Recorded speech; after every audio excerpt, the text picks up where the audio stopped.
নমস্কার বন্ধুরা, job tutorial academy চ্যানেলে সবাইকে স্বাগত জানিয়ে তোমাদের প্রত্যেককেই আমি দিতে চলেছি একটি নতুন সরকারি চাকরির আপডেট। প্রিয় ক্যান্ডিডেট, তোমরা দেখো, আজকে আমরা এই ভিডিওর মাধ্যমে আলোচনা করব প্রাইমারি টিচার নিয়োগের পরীক্ষা 2026-এর সমস্ত বিস্তারিত তথ্য নিয়ে। এখানে প্রচুর সংখ্যক শূন্যপদে নিয়োগ করানো হচ্ছে।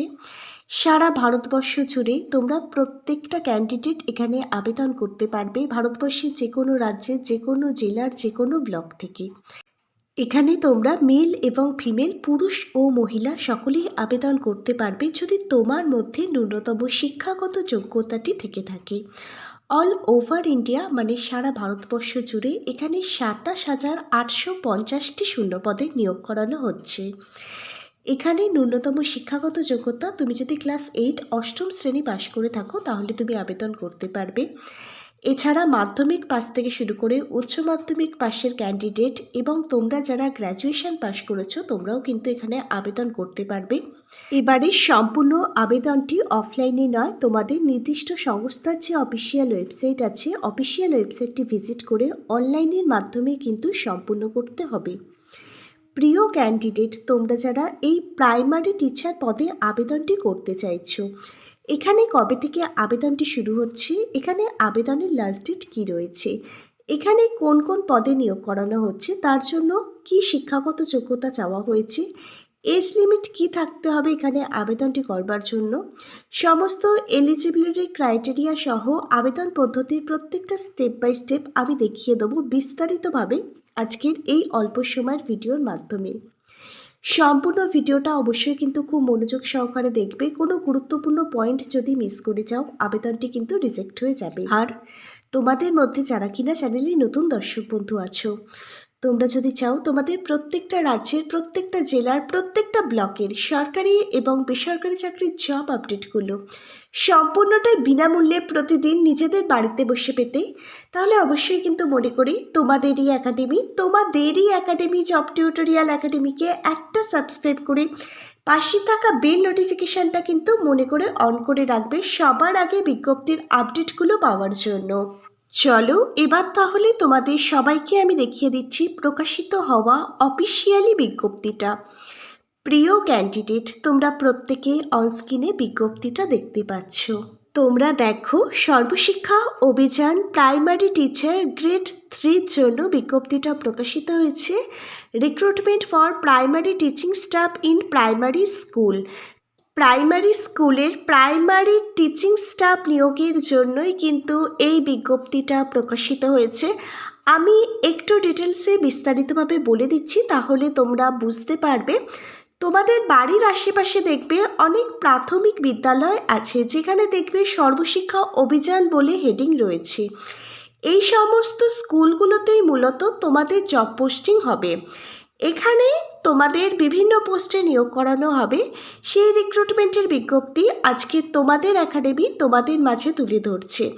তোমরা দেখো, এখানের যে অ্যাডভার্টাইজমেন্ট নাম্বারটি সেটাও কিন্তু তোমরা অনস্ক্রিনে দেখতে পাচ্ছ। এখানে দেখো গ্রেড 3 এখানে প্রাইমারি টিচার নিয়োগ করানো হবে এবং গ্রেড 4 যে পোস্টটি রয়েছে এই গ্রেড 4 পোস্টে এখানে পিয়ন এবং হেল্পার নিয়োগ করানো হবে। সারা ভারতবর্ষ জুড়ে প্রত্যেকে আবেদন করতে পারবে এই গ্রেড 3 এবং গ্রেড 4 ক্যাটাগরির জন্য। সারা ভারতবর্ষ অর্থাৎ অল ওভার ইন্ডিয়া জুড়ে আমি আগেই বলে দিয়েছি 27,850টি শূন্যপদে কিন্তু নিয়োগ করানো হবে। এবার আমরা তোমাদের প্রত্যেকের সঙ্গে আলোচনা করব এখানে কোন পোস্টের জন্য কতগুলো করে শূন্যপদ রয়েছে। তোমরা দেখো, এখানে গ্রেড 4 যে পোস্টগুলো রয়েছে সেই পোস্টগুলোর মধ্যে হেল্পার এবং পিয়ন পোস্টটি রয়েছে। এই হেল্পার এবং পিয়ন পোস্টের জন্য 12,050টির ওপরে তোমরা শূন্যপদ দেখতে পাবে। এখানে গ্রেড 3 যে পোস্টটি রয়েছে সেই পোস্টটা হচ্ছে প্রাইমারি টিচার। এই পোস্টের জন্য 15,800টি শূন্যপদ তোমরা দেখতে পাবে। এখানে দেখো, গ্রেড 4 এবং গ্রেড 3 মিলিয়ে তাহলে 27,850টি ভ্যাকেন্সি তোমরা দেখতে পাচ্ছ সারা ভারতবর্ষ জুড়ে। এবার তোমরা দেখো, এখানে আবেদনের জন্য একজন যোগ্য আবেদনকারী ন্যূনতম বয়স থাকতে হবে 18 বছর। 18 বছর বয়স থেকে শুরু করে 38 বছর বয়স পর্যন্ত সকল জেনারেল ক্যাটাগরির ক্যান্ডিডেট তোমরা প্রত্যেকে এখানে আবেদনটি করতে পারবে। এবার দেখো বয়সের ছাড় রয়েছে এসসি এসটি ওবিসি ক্যাটাগরির ক্যান্ডিডেটদের জন্য অ্যাজ পার গভর্নমেন্ট রুলস অনুযায়ী। এখানে একজন এসসি এবং এসটি ক্যাটাগরির ক্যান্ডিডেট 5 বছর অতিরিক্ত বয়সের ছাড় পাবে যদি তোমার কাস্ট সার্টিফিকেটটি থেকে থাকে। তুমি এখানে 18 বছর বয়স থেকে শুরু করে 41 বছর বয়স পর্যন্ত তুমি তোমার আবেদনটি করতে পারবে। এবার দেখো যাদের ওবিসি এ এবং ওবিসি বি রিভ্যালিডেশন সার্টিফিকেটটি রয়েছে, তোমরা এখানে 3 বছর অতিরিক্ত বয়সের ছাড় পাবে অ্যাজ পার গভর্নমেন্ট রুলস অনুযায়ী। এখানে তোমরা 18 বছর বয়স থেকে শুরু করে 41 বছর বয়স পর্যন্ত তোমরা কিন্তু আবেদনটি করতে পারবে। আর আবেদনটি করবার সময় তোমাদের কিন্তু কাস্টের কথা উল্লেখ করতে হবে। আর যেদিন ইন্টারভিউ হবে মানে ডকুমেন্ট ভেরিফিকেশান হবে, সেই টাইমে কিন্তু অবশ্যই তোমাদের অরিজিনাল কাস্ট সার্টিফিকেটটি সঙ্গে করে নিয়ে যেতে হবে। এবার আমরা তোমাদের সঙ্গে আলোচনা করব এখানে এডুকেশন ক্রাইটেরিয়া কি থাকলে তুমি এখানে আবেদন করতে পারবে। তোমরা দেখো এখানে তোমরা যারা টিচার পোস্টের জন্য আবেদনটি করতে চাইছো, তোমাদের শিক্ষাগত যোগ্যতা তোমরা যদি হায়ার সেকেন্ডারি পাশ করে থাকো যে কোনো ধরনের স্কুল বোর্ড থেকে, তার সাথে যদি তোমার 50% নাম্বার থাকে তাহলে তুমি আবেদন করতে পারবে। এবং এর সাথে কিন্তু তোমার 2 বছরের ডিএডের যে কোর্সটি রয়েছে সেটা কিন্তু কমপ্লিট থাকতে হবে। এছাড়াও যারা গ্র্যাজুয়েশন কমপ্লিট করেছো তারাও আবেদন করতে পারবে। এর সাথে 2 বছরের যদি ডিএড কোর্স কমপ্লিট করা থাকে তাহলেও আবেদনযোগ্য।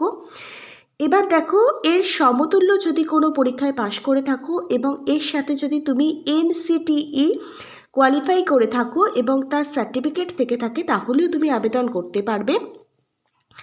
এছাড়া তোমরা যারা ওয়েস্ট বেঙ্গল বোর্ড থেকে টেট পাশ করেছো তোমরাও কিন্তু এখানে আবেদনটি করতে পারবে। প্রিয় ক্যান্ডিডেট, আশা রাখছি এতটা পর্যন্ত তোমরা সবাই বুঝতে পেরেছো। এবার দেখো এখানে যে পিওন এবং হেল্পারের যে পোস্টগুলো রয়েছে, এই পোস্টে একদম ন্যূনতম শিক্ষাগত যোগ্যতা থাকলে তুমি আবেদন করতে পারবে। তুমি ক্লাস 8 মানে অষ্টম শ্রেণী পাশ করে থাকলেই তুমি আবেদনটি করতে পারছো। এবার ধরো যাদের অষ্টম শ্রেণী পাশ শিক্ষাগত যোগ্যতার সার্টিফিকেট রেজাল্ট নেই, তাহলে কি তারা এখানে আবেদন করতে পারবে না? হ্যাঁ, তোমরাও এখানে আবেদন করতে পারবে। তোমাদের মাধ্যমিক পাশের যে রেজাল্ট সার্টিফিকেটগুলো আছে সেগুলোর দ্বারা তোমরা এখানে আবেদনটি করতে পারবে। এবার তোমরা দেখে নাও এখানে নিয়োগ পদ্ধতি অর্থাৎ সিলেকশন প্রসেস কি রয়েছে। এখানে সবার প্রথমে তোমাদের রিটেন এক্সাম লিখিত পরীক্ষা দিতে হবে। লিখিত পরীক্ষায় কোন কোন বিষয় থেকে প্রশ্ন আসবে আমি তোমাদের সঙ্গে আলোচনা করছি, তোমরা একটু মন দিয়ে দেখে নাও। এখানে দেখো চাইল্ড ডেভেলপমেন্ট অ্যান্ড পেডাগোজি থেকে 30টি প্রশ্ন আসবে, 30 নাম্বার থাকবে। এখানে ফার্স্ট ল্যাঙ্গুয়েজ ইংলিশ থেকে 30টি প্রশ্ন, 30 নাম্বার থাকবে। এখানে সেকেন্ড ল্যাঙ্গুয়েজ বেঙ্গলি থেকে 30টি প্রশ্ন, 30 নাম্বার থাকবে। ম্যাথামেটিক্স থেকে 30টি প্রশ্ন, 30 নাম্বার থাকবে। এখানে ইভিএস থেকে 30টি প্রশ্ন, 30 নাম্বার থাকবে। মোট 150টি প্রশ্ন আসবে, 150 নাম্বার থাকছে। তোমরা এখানে মোট 2.5 ঘন্টা মতো সময়সীমা পাবে। প্রত্যেকটা বিষয় থেকে প্রত্যেকটা সাবজেক্ট কভার করা থাকবে। প্রতিটি বিষয়ের বই আমি ট্যাগ করে দিচ্ছি, প্রত্যেকটা বইয়ের লিঙ্ক থাকবে ভিডিওর ঠিক নিচে থাকা ডেসক্রিপশন বক্সে। এই বইগুলো থেকে তোমরা খুব সহজেই বাড়িতে বসে নিজেদেরকে তৈরি করতে পারবে, কোথাও পড়তে যাওয়ার প্রয়োজন হবে না। আবেদনটি করবার পর লিখিত পরীক্ষার জন্য তোমরা খুব একটা বেশি দিন হাতে সময় পাবে না, বাড়িতে বসে খুব সহজেই পরীক্ষার জন্য প্রিপারেশান নিতে পারবে। প্রত্যেকটা বইয়ের সাথে পেয়ে যাবে প্রচুর পরিমাণে ডিসকাউন্ট। এই বইগুলো স্বল্প মূল্যে ডিসকাউন্টের সাথে পেতে চাইলে আজকের ভিডিওর ঠিক নিচের থাকা ডেসক্রিপশন বক্সটা কিন্তু তোমাদের চেক করতে হবে। তোমরা যারা লিখিত পরীক্ষায় পাশ করে যাবে তোমাদের নামের মেরিট লিস্ট প্রকাশিত করে দেওয়া হবে। সেই মেরিট লিস্টে যাদের নাম থাকবে তাদের ডাকা হবে ডকুমেন্ট ভেরিফিকেশানের জন্য এবং ইন্টারভিউর জন্য। কী কী ডকুমেন্ট সঙ্গে করে নিয়ে যাবে আমি বলে দিচ্ছি, দেখে নাও। এখানে অরিজিনাল ডকুমেন্ট হিসাবে মাধ্যমিক উচ্চ মাধ্যমিকের যে অরিজিনাল রেজাল্ট সার্টিফিকেটগুলো আছে সেগুলো কিন্তু লাগবে। তারপর দেখো তোমাদের এসসি এসটি ওবিসি যদি কাস্ট সার্টিফিকেট থেকে থাকে সেই কাস্ট সার্টিফিকেটটা এখানে লাগবে। তোমাদের রেসিডেন্সিয়াল সার্টিফিকেট লাগবে। আইডেন্টি প্রুফ হিসাবে আধার কার্ড, প্যান কার্ড, ভোটার কার্ডের মধ্যে যে কোনো একটি কিন্তু লাগবে। প্রত্যেকটা অরিজিনাল ডকুমেন্ট সঙ্গে নিয়ে কিন্তু ইন্টারভিউ দিতে যাবে। প্রত্যেকটা অরিজিনাল ডকুমেন্ট জেরক্স করে সেলফ অ্যাটাস্টেজ করে 1 কপি করে কিন্তু সঙ্গে রাখবে। প্রত্যেকটা অরিজিনাল ডকুমেন্ট ভেরিফিকেশান করা হবে ইন্টারভিউর সময়। ইন্টারভিউর সময় কিছু প্রশ্ন করা হবে যাতে তোমরা খুব ভালোভাবে ইন্টারভিউতে পাশ করতে পারো। ইন্টারভিউর জন্য আমি কিছু গুরুত্বপূর্ণ বই ট্যাগ করে দিলাম, প্রত্যেকটা বইয়ের লিঙ্ক থাকবে ভিডিওর ঠিক নিচের থাকা ডেসক্রিপশন বক্সে।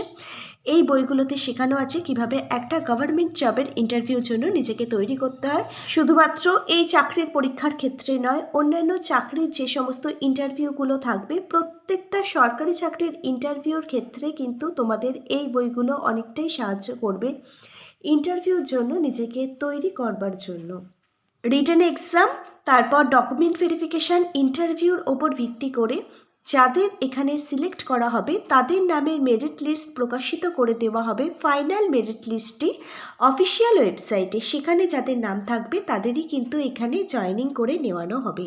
এবার দেখে নাও তোমরা এখানে কিভাবে আবেদন করবে। তোমাদের এখানে আবেদনটি করবার জন্য যে অফিসিয়াল ওয়েবসাইটটি ভিজিট করতে হবে প্রত্যেকে অনস্ক্রিনে দেখতে পাচ্ছ।